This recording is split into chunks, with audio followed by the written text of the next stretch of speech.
আসসালামু আলাইকুম প্রিয় দর্শক, অন্যমঞ্চের আলাপ চাইতায় আপনাদের সকলকে আমন্ত্রণ। যে শেখ হাসিনা নিজে আসতে চাচ্ছেন ডিসেম্বরের মধ্যে, সেইখানে শেখ হাসিনার ফিরার শর্ত দেওয়ার কি আছে?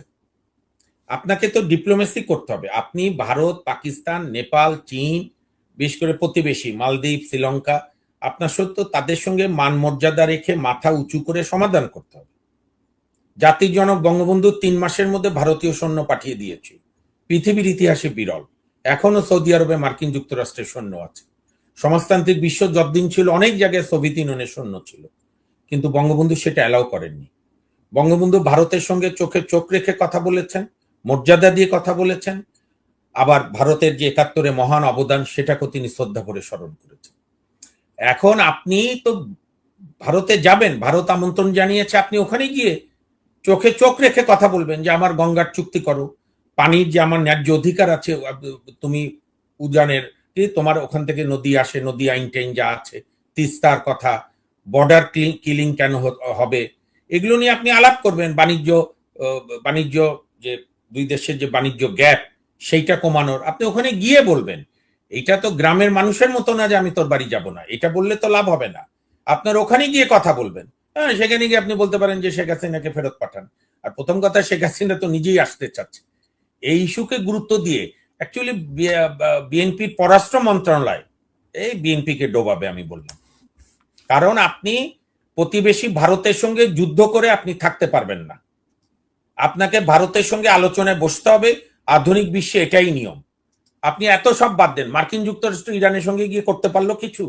পাকিস্তানকে দায়িত্ব দিল যে তুমি দুই দেশের মধ্যে সমঝোতা করাও। বিশ্বের কূটনীতি তো পাল্টে গেছে। বিশ্বের ডিপ্লোমেসি হচ্ছে আলাপ আলোচনার টেবিলে। আপনাকে টেবিল টকে ভারতের সঙ্গে মেধার পরিচয় দিতে। আপনার কাছ থেকে 30টা সেকেন্ড সময় চেয়ে নিচ্ছি যে এইমাত্র যে খবরটা পেলাম সেটা হচ্ছে যে এইটা যে ভিন্ন শাহাবুদ্দিনকে সাবেক রাষ্ট্রপতি ভেবে ভুয়া খবর ছড়ালো অন্তত 30টি গণমাধ্যম, এটা রিউমার স্ক্যান অলরেডি পাঠিয়েছে। যেহেতু আমরাও দেখিয়েছিলাম যে এই ইত্তেফাকের নিউজ, তো এখানে আমাদের ভুল ছিল না। আমি আপনাকেও জিজ্ঞেস করলাম, আসলে আমাদের তো ভুল না, আমরা তো নিউজ কভার করেছি। এখন বাংলাদেশের সব মূলধারার সংবাদপত্র আর টিভি গুলো, হ্যাঁ সবগুলো ওরা 20টারই লিস্ট দিয়ে দিয়েছে, আমার কাছে পাঠিয়েছে। মানে আমরা যেহেতু দেখাইলাম, সুতরাং পরে যাব, এই জন্য আমাকে এটা আবার তুলে দেখাইতে হইলো যে ভাই আমরা সরি। গণমাধ্যমের ওই 20টা, থ্যাংক ইউ, ওই 20টা গণমাধ্যমের উচিত তাদের অনলাইনে বা তাদের পত্রিকায়, তাদের টিভিতে লিখিত ক্ষমা প্রার্থনা করা। দেশের একজন সাবেক রাষ্ট্রপতি, বীর মুক্তিযোদ্ধা শাহাবুদ্দিন সাহেব, তার ব্যাপারে ভেরিফাই না করে নিউজ দেবে। What is the job of news editor? সাংবাদিকতা কোথায় গেল? এটা লিখিত ক্ষমা চাওয়া উচিত ওই 20টা গণমাধ্যমের, যেরকম আপনি দুঃখ প্রকাশ করলেন। ধন্যবাদ আপনাকে এই জন্য। হ্যাঁ, আপনি আপনার কথাটা শেষ করতে পারেন, আপনি যে জায়গায়। তো সুতরাং আপনি ভারত, আপনার তো পরে আপনি দাওয়াত চেয়েছেও তো আর দাওয়াত পাবেন না। ভারত তো এখনো দাওয়াত রেখেছে। আপনাকে বুঝতে হবে দীনেশ ত্রিবেদী কিভাবে ডিপ্লোমেসি করছে। আমি তো চাই আপনি দীনেশ ত্রিবেদী চাই তো আমার দেশ আরো ব্রিলিয়ান্ট ডিপ্লোমেসি করুক। ভারতে মাটিতে বসে আপনি আমাদের দাবিগুলো বলুন, আমিও চাই। কিন্তু তাই বলে আপনি শেখ হাসিনার আসার শর্ত দিয়ে হাস্যকর যুক্তি। আর শেখ হাসিনা আসবে কেন? প্রত্যর্পণ হবে না তো? প্রত্যর্পণ চুক্তির যে ধারা অনুযায়ী হয় না। শেখ হাসিনা তো আসামি হিসেবে যাননি ভারতে। শেখ হাসিনাকে বাংলাদেশের আর্ম ফোর্সেস রেখে এসছে নিরাপত্তার জন্য। সুতরাং ওনার তো প্রত্যর্পণ হবে না। উনি যদি না আসতে চায় কেউ আনতে পারবে না। বরং তো আনন্দের বিষয়, বিএনপি তো খুশি হওয়া উচিত। শেখ হাসিনা নিজে আসতে চাচ্ছেন, বারংবার বলছেন, এবং বলছেন আমি জেলে যাব, তবু রাজনীতি করবে আমার দল। এবং ঠিকই তো, যে দলের 40% জনগোষ্ঠী, কোটি কোটি সমর্থক, লক্ষ লক্ষ কর্মী, সেই দল, নেতা, দেশ ছেড়ে বঙ্গবন্ধু কন্যা কেন বাইরে থাকবে? এখানে আইনগতভাবে তিনি মোকাবেলা করবে। আমাদের দেশে এখনো তো জঙ্গলি শাসন হয়নি, আফগানিস্তান হয়নি, পাকিস্তান হয়নি। অ্যাটলিস্ট তো আইনের শাসনের চেষ্টা আছে। উনি সেগুলো অপশনগুলো অ্যাপ্লাই করবে এবং করবেন উনি। আমি ব্যক্তিগতভাবে চাই উনি এখানে এসে আইনগত মোকাবেলা করবে, কারণ অনেক কিছুই ওনার পক্ষে বলার আছে। যাক, সেটা ওনার আইনজীবী যারা হবে তারা ঠিক করবে। তো বিএনপিতে এই শর্ত দেওয়া, বিএনপির এই অস্থিরতা, এটা তো দেশ পরিচালনায় সাফল্য বহন করছে না। আর আপনি ভারতে আপনি বিএনপি কি এখন নাহিদদের কথায় চলবে? নাহিদ যেরকম বলেছে আপনি যেতে পারবেন না শেখ হাসিনাকে না এনে, তো যে এনসিপি জামাতের সঙ্গে জোট না করলে একটা সিটও জিততো না, সবগুলো জামানত বাজেয়াপ্ত হতো, তো সেই এনসিপির কথায় বিএনপি চলবে? এটা একটা কথা? আমি তো বারবার বলছি অপ্রিয় হওয়া সত্ত্বেও যে আওয়ামী লীগ বিএনপি দুই দলের কাছাকাছি আর কেউ নেই। সুতরাং এই দুই দলকেই রাজনৈতিক সমঝোতা করতে হবে, সে প্রকাশ্যে করেন আর আড়ালে করেন, দুই দলকেই করতে হবে, না করলে দেশ স্থিতিশীল হবে না ভাই, কোনো কিছু এগুবে না। মামলা আপনিও বললেন যে যেমন চোখে চোখ রেখে কথা বলার কথাটা বিএনপি বলছে বারবার যে চোখে চোখ রেখে ভারতের সাথে কথা বলতে হবে। আমার প্রশ্নটা হচ্ছে দেখেন চোখে চোখ রেখে যেমন রাশিয়ার বিরুদ্ধে রাশিয়া আর আমেরিকা কিন্তু একজন আরেকজনের বড় শত্রু, ওরা চোখে চোখ রেখে কথা বলে বা হুমকি ধমকি একটু আমার একটা ক্যাভিট দেই, ভারতের চোখে চোখ রেখে শেখ হাসিনাও কথা বলেছে। আমি তো জানতে চাই যারা উগ্র ভারত বিরোধিতা করে যে শেখ হাসিনা ভারতের কাছে কি কি স্বার্থ বিকিয়ে দিয়েছে, ভারত এখানে কি কি আধিপত্য করেছে। তো অবান্তর উগ্র পাকিস্তানি চিন্তার মৌলবাদী ধ্যান ধারণার। আজকে দেখলাম এক নতুন এক জঙ্গি, কি নামও মনে রাখতে চাই না, সে বলেছে যে বাংলাদেশ কত বড় অসভ্য, দেখেন ওর বিরুদ্ধে রাষ্ট্রদ্রোহ মামলা হওয়া দরকার, যে বাংলাদেশ একটা হিন্দুয়ানি শব্দ, এটার হওয়ার কথা ছিল মুসলিম বঙ্গ, ওর বিরুদ্ধে রাষ্ট্রদ্রোহ মামলা হওয়া উচিত। তো সেই কারণেই উগ্র পাকিস্তান বিরোধীদের সঙ্গে বিএনপি যদি মিল করে ফেলে তাহলে তো দেশের জন্য চেয়ে বড় বিপদ বিএনপির জন্য হবে। তাহলে এখন এই যে আমেরিকা বা রাশিয়া তারা যখন আলাদা কথা বলে তখন অনেক হুমকি ধমকি দেয়, কিন্তু আমরা কিছুদিন আগে রাশিয়ার প্রেসিডেন্ট ভ্লাদিমির পুতিন এবং ডোনাল্ড ট্রাম্পকে দেখলাম বন্ধুর মতো কথা বলছে, হাত মিলাচ্ছে, কারণ তাদের মধ্যে আবার কিন্তু ব্যবসা আছে, রেয়ার আর্থের অনেক কিছু। তা আমরা এখন হুমকি দিচ্ছে এই সেই, কিন্তু আমাদের তো আসলে অ্যাপ্রোচটা একটা বন্ধুসুলভ ভাব।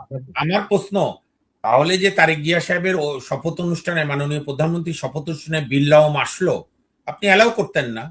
আপনি বলতেন না শেখ হাসিনা না আসলে বিল্লাওমও আসতে পারবে না? আপনি তো বিএনপি তো কনসিস্টেন্সি পাচ্ছি না আমরা। আর অফিসিয়ালি তো বিএনপি এখনো বাতিলও করেনি ভারত সফর তারেক জিয়ার, প্রধানমন্ত্রী। আমি বলবো ডিপ্লোমেসিতে মনোযোগ দেন, চোখে চোখ রেখে প্রত্যেক দেশেরই কথা বলা উচিত। অতীত বঙ্গবন্ধু সরকার বলেছে, এমনকি জিয়াউর রহমান বলেছে, শেখ হাসিনাও বলেছে। সুতরাং এই আমি মনে করি দেশের কনসেপ্টে আমরা বলবো, এবং ভারত কি বলেছে যে তুমি আমার সঙ্গে অনুনয় বিনয় করে কথা বলো, বরং ভারত যে ডিপ্লোমেসি দেখাচ্ছে, বেগম জিয়া দুঃখজনক মৃত্যুর পরে তাদের পররাষ্ট্রমন্ত্রীকে পাঠিয়ে দিয়েছে, তারপরে তারেক রহমান সাহেব যখন প্রধানমন্ত্রী হলো বিল্লাওম ও লোকসভার দুইবারের স্পিকার এবং বিজেপির খুব বড় নেতা ছিল, আপনার হচ্ছে ওর নাম কি, প্রদেশে রাজস্থানের খুব নরেন্দ্র মোদীর ক্লোজ লোক, উনি তো একটা ব্যক্তিগত চিঠিও নরেন্দ্র মোদীর পৌঁছে দিয়েছে আমাদের মাননীয় প্রধানমন্ত্রীকে, যেখানে নরেন্দ্র মোদী জনাব তারেক রহমান, তার সহধর্মিনী, তার কন্যা সবাইকে দাওয়াত দিয়েছে।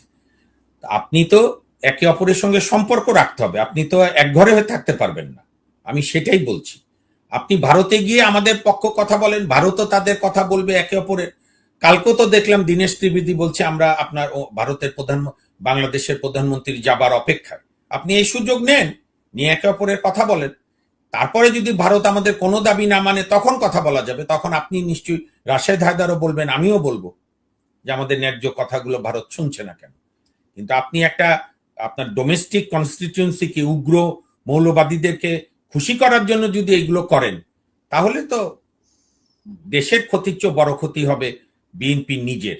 আর দেশ বাঁচাতে গেলে তো আমার প্রতিবেশীদের সঙ্গে সদ্ভাব রাখতে হবে।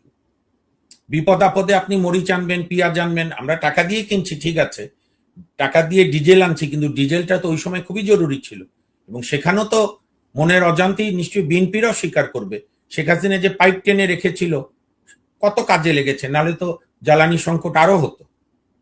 সত্যকে সত্য বলতে হবে। আপনি মিথ্যার উপর ভর করে রাষ্ট্র পরিচালনা করতে পারবেন না। আপনি হয়তো আন্দোলন করতে পারবেন, কিন্তু রাষ্ট্র পরিচালনা করতে গেলে আপনাকে প্র্যাগমেটিক হতে হবে, নাহলে রাষ্ট্র পরিচালনা হয় না। মামুন ভাই, আপনি বলছেন যে আমরা তো টাকা দিয়ে কিনি, যে টাকা দিয়ে পেঁয়াজ, ডাল, চিনি, লবণ সব টাকা দিয়ে কিনি, এটা ঠিকই আছে, আমরা তো বাকি ইয়েতে কিনি না, কি ফ্রি কিনি না, টাকা দিয়ে কিনে। কিন্তু দ্রুত সরবরাহটা তো হয়। ভারত আমাদের প্রতিবেশী বলে যেখানে অন্য দেশ থেকে আনতে গেলে 15 দিন 20 দিন লাগে, এখানে আমরা একদিন 1.5 দিনে বর্ডার দিয়ে আনতে পারি। সেখানে নিশ্চয় আপনার ব্রেক্সিটের কথা মনে আছে, ইউরোপীয় ইউনিয়নের সাথে ব্রিটেনের ব্রেক্সিট। তো ব্রেক্সিটটা যেদিন ব্রেক্সিট ঘোষণা হয় 2016 সালে ব্রেক্সিট ঘোষণা হয়ে গেল, সব রেডি, যে আজকে থেকে ইউরোপের সাথে বর্ডার ডিরেক্ট। আমরা আগে যখন আসতাম এমনি ডিরেক্ট আসতাম, এখন পাসপোর্ট স্ক্যান করে আসা লাগে। আমি তখন ফ্রান্সে, ব্রেক্সিট হয়ে যাওয়ার পরে ওখানে ফ্রান্সে আমরা ইউরোপিয়ানদের তো কোনো সমস্যা নাই, গেছে গেছে যাক, জাহান নামে যাও তোমরা। এরপরে আমি মনে হয় 15 দিন বা 20 দিন পরে আসলাম এইখানে লন্ডনে, মার্কেটে টিস্যু পেপারটা পর্যন্ত শর্টেজ, আপেল নাই, ফল ফ্রুটস নাই, কাঁচা তরকারি নেই। তার কারণ কি, ওই যে ব্রেক্সিটের আগে তো সমস্ত ইউরোপ থেকে মালগুলো এখানেও আসতো, এইটা বন্ধ, এইটা নিয়ে এখানে হয়েছে, পরে শেষ পর্যন্ত তো এখানে পরে আইন করলো যে ব্যবসা বাণিজ্য ঠিক আছে ভাই, কিন্তু ইজি অ্যাক্সেসটা হবে না কি।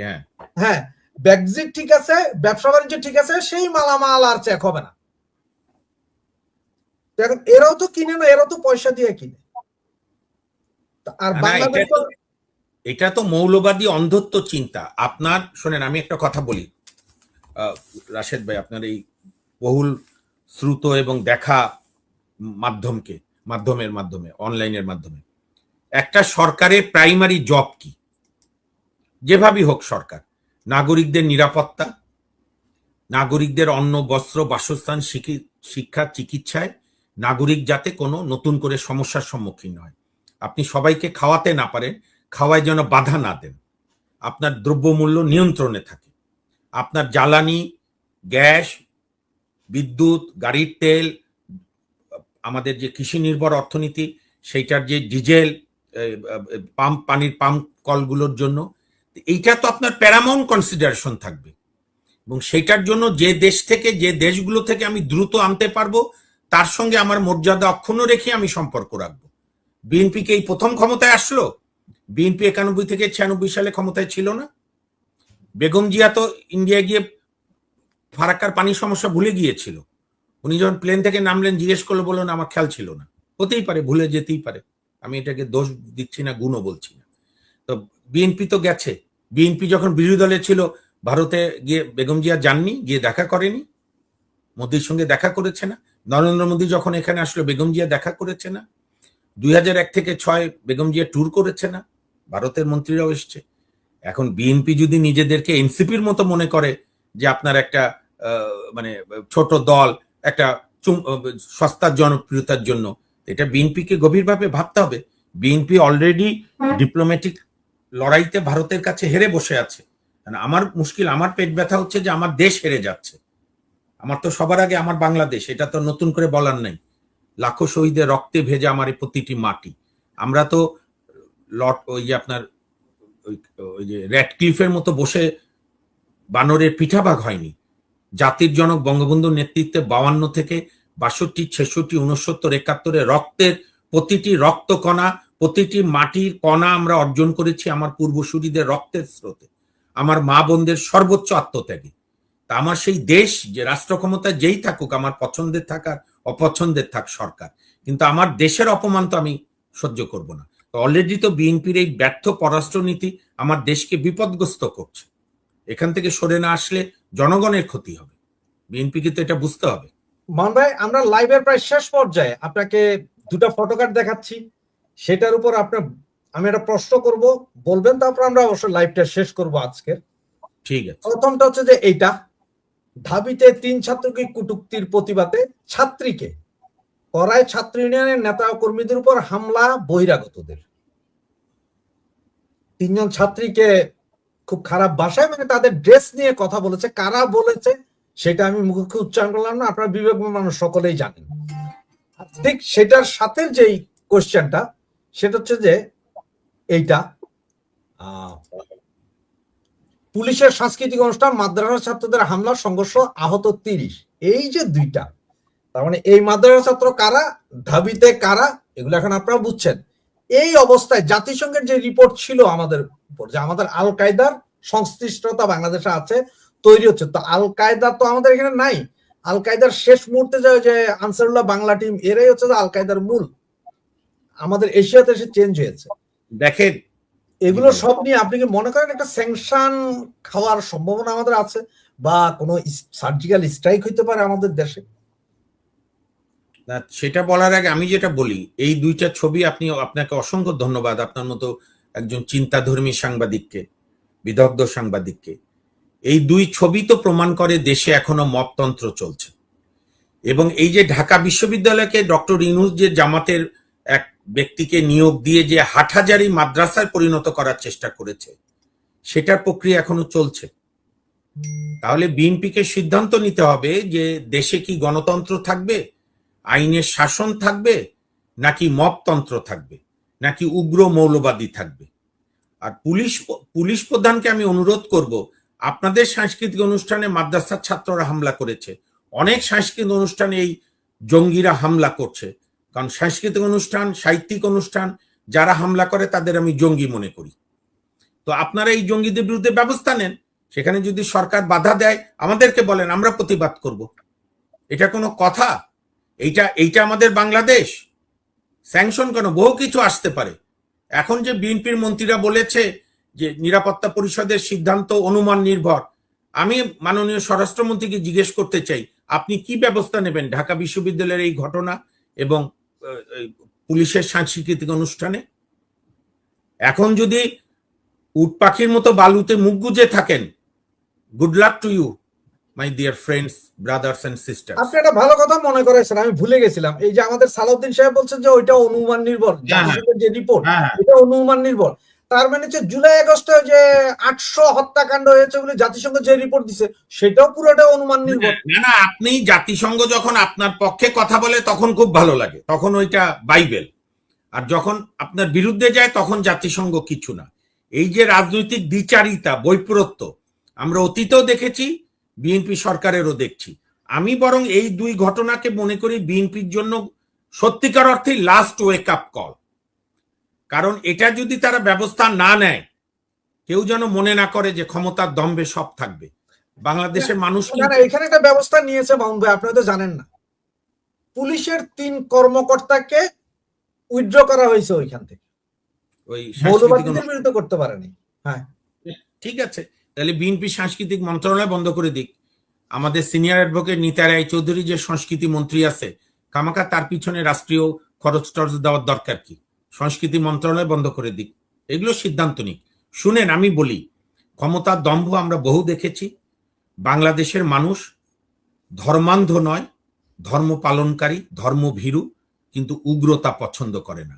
এই বাংলাদেশে মুক্তিযুদ্ধ বিরোধী রাজনীতি বাংলাদেশের মানুষ এলাও করবে না, এবং এই মৌলবাদী রাজনীতি বাংলাদেশের মানুষ এলাও করবে না, আমাদের ডেভেলপমেন্ট পার্টনাররা এলাও করবে না, কোনো সভ্যতা এলাও করবে না। এখন আপনি যেটা বললেন বিএনপি ওই ঘটনায় 3 পুলিশকে উইথড্র করেছে, তাহলে আবারও অনুরোধ করছি বিএনপি সংস্কৃতি মন্ত্রণালয় বন্ধ করে দিক। এটা এখন বিএনপির সিদ্ধান্ত নেওয়ার ব্যাপার। অত্যন্ত দুঃখজনক, আমি এর তীব্র নিন্দা জানাই।